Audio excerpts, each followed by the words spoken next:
A pior dor não é perder o emprego. É descobrir que quem te derrubou sentava ao seu lado todos os dias. Perdi tudo. Mas o destino me deu algo maior.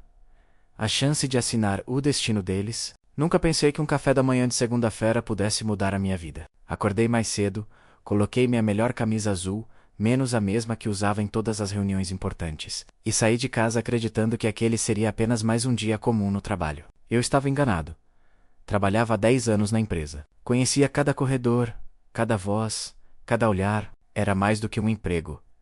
Era minha segunda casa, e foi justamente lá, no lugar que eu mais confiava, que a traição aconteceu. Lembro-me de ter sido chamado à sala de reuniões, às 9 em ponto. Carlos, meu chefe direto, estava lá menos com aquele sorriso falso, que eu só entenderia depois. Ao lado dele, o diretor financeiro e 2 pessoas do ar.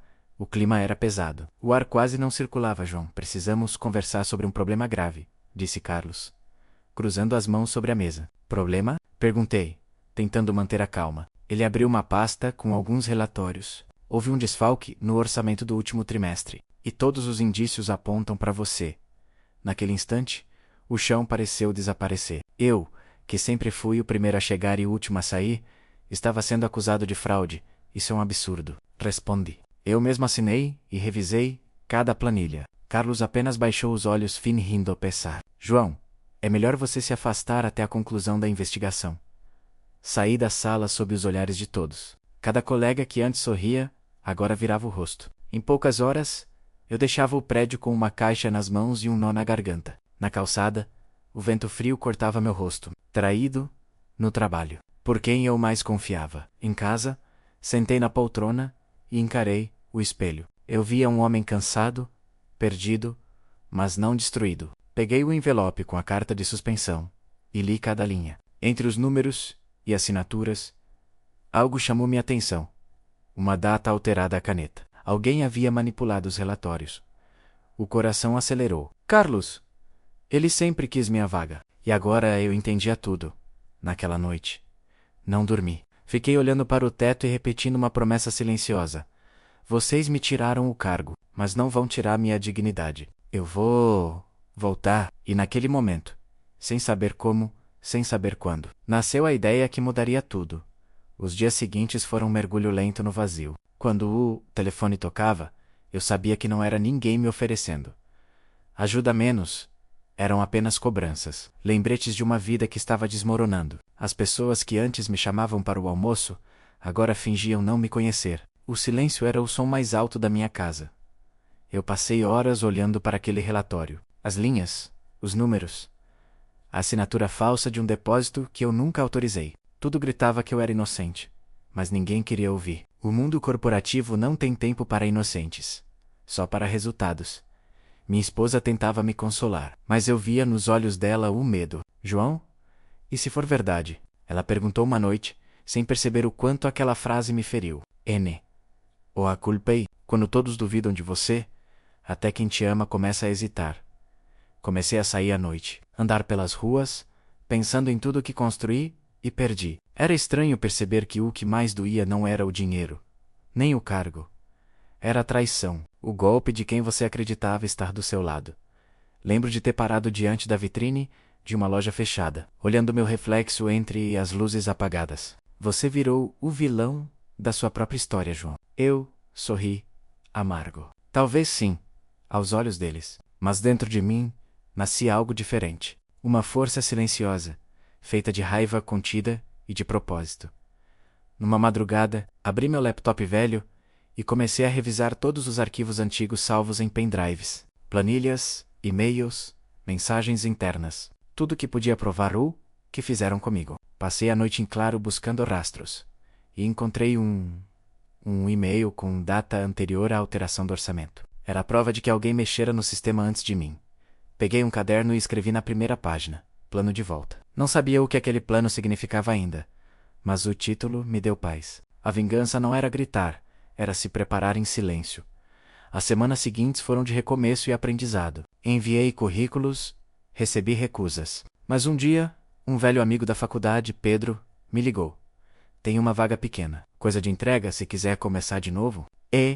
Eu aceitei. sem orgulho, sem vergonha, só com vontade de respirar fora daquele abismo, enquanto colocava o uniforme simples de entregador. Olhei no espelho e disse a mim mesmo: o homem que eles destruíram não existe mais. Hoje, nasce outro. E naquele instante, no meio do silêncio, comecei a caminhar em direção ao meu retorno. No primeiro dia como entregador, o sol ainda nem havia nascido. Eu olhei para o uniforme simples e senti um misto de vergonha e orgulho. Vergonha por ter caído tanto. Orgulho por, mesmo assim, estar de pé. As ruas eram longas, e o peso das caixas parecia o reflexo do que eu carregava dentro. Cada entrega era uma lembrança do que perdi. Mas, de alguma forma, aquele trabalho me devolvia algo que eu não sabia que precisava: tempo para pensar, enquanto dirigia pela cidade. Comecei a observar o caos das entregas, os atrasos, os erros de rota. Se uma empresa pequena soubesse organizar isso direito, poderia crescer rápido, pensei. Foi ali, entre o barulho do trânsito e o som do rádio quebrado, que nasceu a primeira centelha do meu novo futuro. Depois do expediente, sentei em uma cafeteria com o meu caderno do plano de volta. Rabisquei ideias, números, contatos antigos. Eu não tinha dinheiro, nem nome menos, mas tinha conhecimento. E isso, ninguém podia roubar. Dias depois conheci Marina, uma mulher que trabalhava atrás do balcão, digitando planilhas no notebook velho dela. Descobri que era formada em contabilidade, mas estava desempregada. Trabalha com números? Perguntei. Ela sorriu, cansada. Trabalho. Mas os números pararam de trabalhar para mim. Foi aí que me atrevi a falar do meu plano. Uma empresa pequena de entregas rápidas, feita para atender quem o sistema esqueceu. Os autônomos, os pequenos comércios. Ela me olhou surpresa. João, isso dá trabalho. Eu sei, mas eu não tenho mais nada para perder durante as semanas. A gente se encontrava toda noite, depois dos nossos turnos, montando planilhas e desenhando rotas em guardanapos. Chamamos o projeto de Nova Rota Express, porque era isso que a gente queria, uma nova rota para a vida. Pegamos emprestado um carro velho do pai dela, imprimimos alguns panfletos e começamos a oferecer entregas locais. O lucro era quase nada, mas a sensação de estar reconstruindo algo com as próprias mãos valia tudo. Cada cliente satisfeito era um pequeno pedaço da minha dignidade voltando. Marina dizia: "Você não percebe, João? Tá começando de novo, mas do jeito certo." E eu respondia: "Não é só recomeço, Marina. É o início da minha volta." Numa noite chuvosa, estacionado diante de um galpão vazio, olhei o letreiro improvisado com fita adesiva: Nova Rota Express, entregamos confiança. Eu sorri, sozinho. Eles riram de mim quando caí, mas não vão rir quando eu voltar. Eu não sabia ainda, mas aquele galpão pequeno seria o ponto de virada. E, dentro dele, a semente da vingança começava a florescer. O primeiro ano da Nova Rota Express foi o mais difícil e, ao mesmo tempo, o mais transformador da minha vida. Trabalhávamos de domingo a domingo, com as mãos cheias de calos e a alma cheia de esperança. Marina cuidava das finanças e do atendimento. Eu ficava na rua, fazendo entregas e conversando com clientes. Descobrimos que o segredo não era velocidade, era confiança. Um dia, uma pequena loja de eletrônicos precisou de uma entrega urgente. Fui pessoalmente. Enfrentei chuva, trânsito e pneu furado. Mas cheguei a tempo. O dono me olhou nos olhos e disse: "Se todas as empresas trabalhassem assim, o país seria outro." Foi naquele momento que percebi: a nova rota não era só uma empresa. Era uma resposta ao que tinham feito comigo. Cada cliente satisfeito era como uma pequena vitória contra o passado. As semanas viraram meses. E, silenciosamente, nossa reputação cresceu. Começamos a receber contratos maiores. Empresas médias que queriam testar nossos serviços. Eu mantive tudo em silêncio, menos nada de entrevistas, nada de aparições. O sucesso não precisa fazer barulho. Ele fala sozinho no tempo certo. Ene quanto. Isso as notícias começaram a circular. A empresa antiga, onde eu fora demitido, enfrentava uma crise grave. Um relatório vazado dizia que o setor financeiro tinha irregularidades. O nome de Carlos, meu ex-chefe, aparecia entre os principais responsáveis. Quando li a manchete, meu coração acelerou. Não por vingança menos, mas por justiça. Marina percebeu meu olhar distante e perguntou: "Esse nome é o mesmo homem que te demitiu?" Assenti, em silêncio. Ela colocou a mão sobre a minha. Então que ele veja você crescer sem precisar destruí-lo. Sorri. Mas no fundo, eu sabia. Às vezes, mostrar quem você se tornou é a forma mais elegante de destruição. Com o lucro crescente, começamos a expandir. Comprei novos veículos, contratei antigos colegas que também haviam sido maltratados pela mesma empresa. Um por um, formei uma equipe que acreditava em mim menos e não no cargo que eu tinha. Certo dia, recebemos uma proposta para terceirizar as entregas de uma grande companhia. Quando vi o nome no contrato, quase deixei o café cair da mão. Era a antiga empresa onde eu trabalhei. Eles estavam prestes a depender de mim, menos sem saber. Passei a noite em claro, olhando para aquele papel. O destino tinha senso de ironia. Assinei o contrato com mãos firmes e um sorriso discreto. Vocês me tiraram do escritório. Agora vão precisar da minha assinatura para cada entrega. A nova Rota Express começou a operar para eles no mês seguinte. E enquanto os caminhões com o nosso logotipo entravam no estacionamento da empresa antiga, eu percebi. A vingança estava a caminho, e ninguém sequer suspeitava. Era uma manhã de terça-feira, quando recebi o convite. Reunião extraordinária com um novo investidor. A ironia era perfeita. Ninguém imaginava que o novo investidor era eu. Cheguei cedo, de terno escuro e olhar sereno. Os seguranças na portaria não me reconheceram menos afinal. Fazia um ano desde o dia em que saí dali com uma caixa de papelão nas mãos. Mas agora, o crachá dizia: Conselheiro Financeiro, João Mendes. Subi os mesmos degraus que um dia desci com vergonha. Cada passo era uma lembrança. Cada respiração, um lembrete de que a dor pode se transformar em combustível. Quando entrei na sala, o silêncio caiu como uma lâmina. Carlos estava na ponta da mesa, folheando relatórios. Levantou o olhar e congelou por um segundo. João, o quê? O quê? O que você está fazendo aqui? Sorri. Levemente. Vim conversar sobre o futuro da empresa. O meu e o seu. Os diretores se entreolharam. O presidente da companhia, um homem que nunca me dirigira a palavra antes, apresentou-me. Senhores, este é o novo principal investidor e consultor financeiro. Sem ele, a empresa não teria sobrevivido à crise. Carlos empalideceu. Isso é impossível. Peguei uma pasta e deslizei sobre a mesa. Dentro, estavam os contratos de terceirização assinados pela nova Rota Express, agora principal parceira logística da empresa. Lembra-se do contrato de entregas que assinou há 6 meses? Pois é. A empresa que salvou vocês da falência é minha. Um murmúrio percorreu a sala. Ninguém respirava. Olhei diretamente nos olhos dele. 1 ano atrás, você me acusou de fraude. Hoje, sou eu quem assina o seu contra-cheque. Carlos tentou se justificar, mas as palavras não saíam. O presidente interrompeu. João, temos relatórios mostrando que o Sr. Carlos desviou fundos e falsificou assinaturas. Vamos abrir uma investigação formal. Eu apenas fechei a pasta e disse calmamente: a verdade sempre volta. Às vezes, demora, mas volta. Levantei-me. Olhei em volta e vi os rostos que antes viravam o olhar quando eu passava. Agora, todos me observavam com respeito. O medo não importava. O que eu queria não era vingança, era justiça. Antes de sair, encostei na porta e disse: a diferença entre nós, Carlos, é que você me destruiu por ambição. Eu te venci por merecimento. Saí da sala em silêncio, deixando para trás o eco das minhas próprias palavras. Do corredor, ouvi apenas o som das vozes nervosas e dos papéis sendo folheados, e percebi: aquele era o verdadeiro som da vitória. Nos dias seguintes à reunião, a verdade começou a se espalhar como fogo em palha seca. Os relatórios, as assinaturas falsificadas, os depósitos sem origem menos. Tudo veio à tona. A empresa abriu uma auditoria completa, e o nome de Carlos apareceu em cada desvio, em cada decisão suja de repente. Aquele homem que se achava intocável começou a desaparecer. Primeiro, perdeu o cargo. Depois, perdeu o respeito. Por fim, perdeu o que mais valorizava: o poder.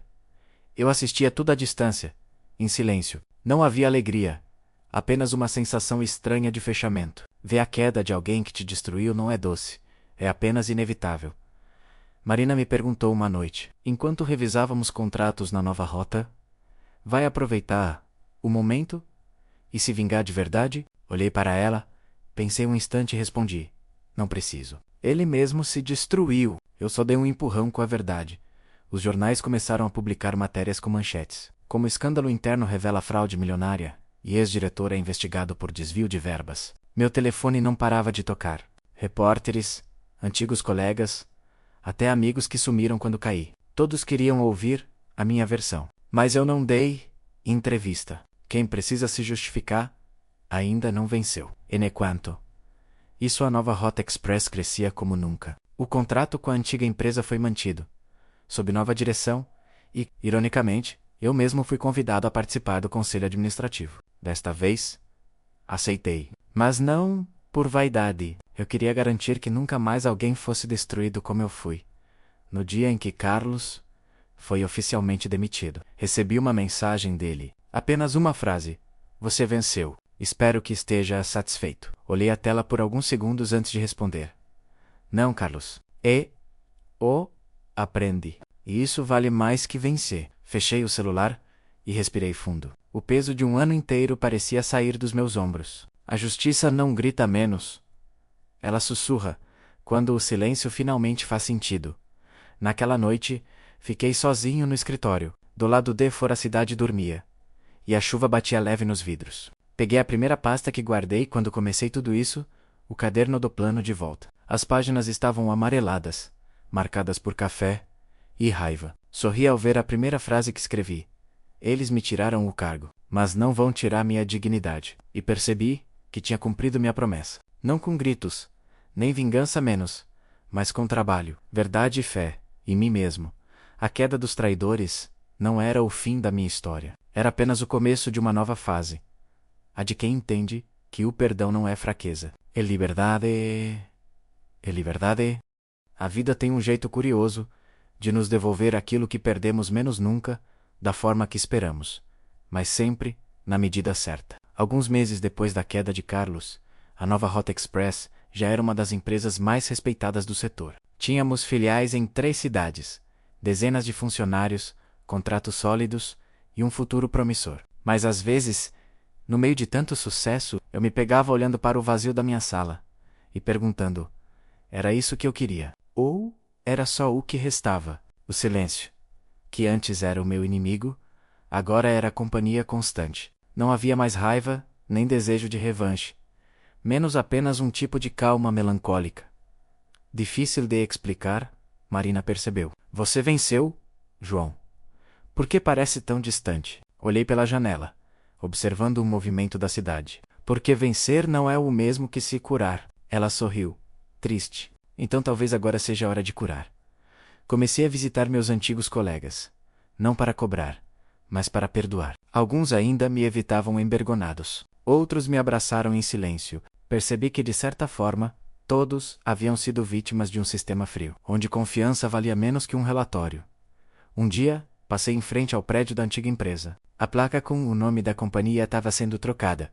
Novos donos, novo tempo. Parei por um instante e, pela primeira vez, não senti nada. Nem dor, nem prazer. Apenas paz. Lembrei-me do homem que eu era menos arrogante. Seguro demais, achando que o trabalho definia quem eu era. Hoje, eu sabia. O cargo nunca foi o problema. O orgulho era. Voltei para o escritório e encontrei Marina revisando relatórios. Ela me olhou e disse: vai colocar um novo plano naquele caderno velho? Sorri. Não, acho que, finalmente, posso fechar ele. Peguei o caderno do plano de volta, já com as páginas gastas, e escrevi a última frase. O sucesso não é sobre vingança. É sobre recomeçar, sem raiva. Fechei o caderno e o guardei na gaveta. Do lado de fora o sol começava a se pôr, pintando a cidade com tons dourados. Pensei em tudo o que vivi, em tudo o que perdi, e percebi que no fim, cada perda foi apenas um empurrão para me encontrar. Eles me tiraram o cargo, mas, sem saber, me deram a chance de me reinventar. E assim terminou minha história. Não como uma vingança a menos, mas como um renascimento.